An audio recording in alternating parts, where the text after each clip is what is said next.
Pemirsa, lebih dari 200 negara masih dilanda pandemi COVID-19 termasuk di Indonesia. Namun tidak semua wilayah Indonesia mencatatkan kasus positif virus corona. Kini zona hijau di Indonesia semakin banyak dan berharap semua pihak dapat bekerja sama dengan mencegah penyebaran COVID-19. Lebih dari 200 negara saat ini masih dilanda pandemi, termasuk Indonesia. Namun, tidak semua wilayah Indonesia mencatatkan kasus positif COVID-19.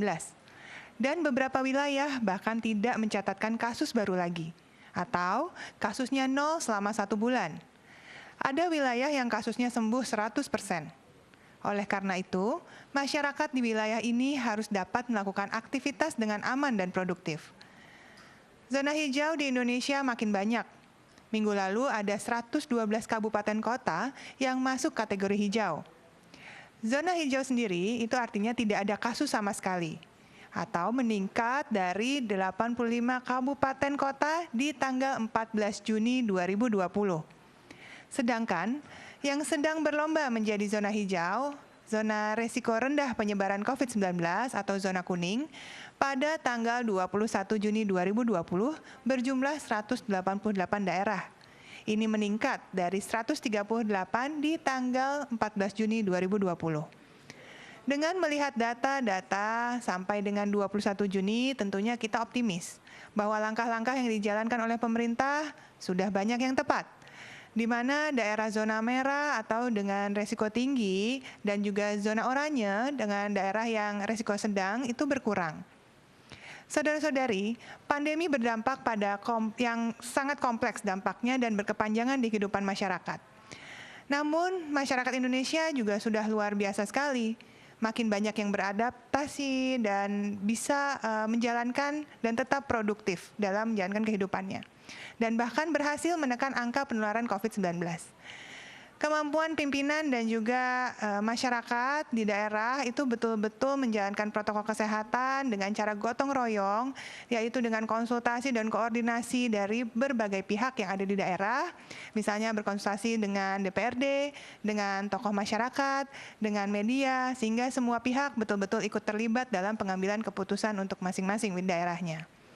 Kami berharap bahwa bekerja sama dari semua pihak ini akan membawa kondisi yang lebih baik untuk Indonesia secara keseluruhan.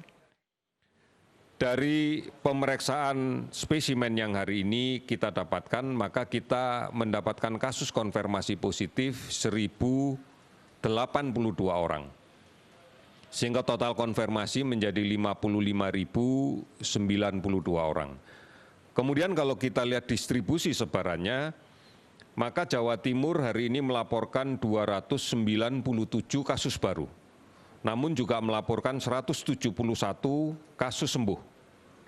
Jawa Tengah 198 kasus baru dengan 43 sembuh.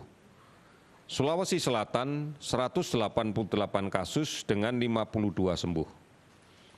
DKI Jakarta melaporkan 125 kasus baru dan 254 kasus sembuh.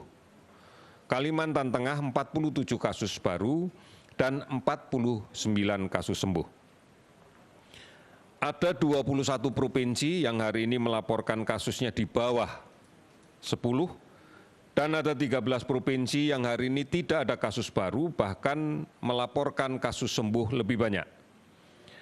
Ke-13 provinsi yang hari ini tidak melaporkan adanya penambahan kasus baru adalah Aceh, Bengkulu, Yogyakarta, Jambi, Kalimantan Barat, Kepulauan Riau, Sumatera Barat, Sulawesi Tengah, Lampung, Maluku Utara, Sulawesi Barat, Nusa Tenggara Timur, dan Gorontalo. Papua hari ini menambahkan 3 kasus baru namun 105 sembuh. Sumatera Selatan 23 kasus baru dan 66 sembuh. Maluku melaporkan 15 kasus baru dan 27 sembuh. Bahkan Kepulauan Riau tanpa kasus baru dan 6 sembuh. Kalau kita kaji terkait dengan data sembuh, maka angka rata-rata dunia kasus sembuh adalah 54,15%. Memang angka nasional kita masih di bawahnya, yaitu 41,48%. Namun kalau kita mengacu pada rata-rata dunia, maka ada 18 provinsi yang angka sembuhnya di atas rata-rata angka sembuh dunia. Bahkan ada 5 provinsi dengan angka kesembuhan di atas 80%. Di antaranya adalah Bangka Belitung, Yogyakarta, Sulawesi Tengah, Sulawesi Barat, dan Gorontalo. Total sembuh hari ini sebanyak 864 sehingga totalnya menjadi 23.800. Meninggal 51 orang, totalnya menjadi 2.805 orang.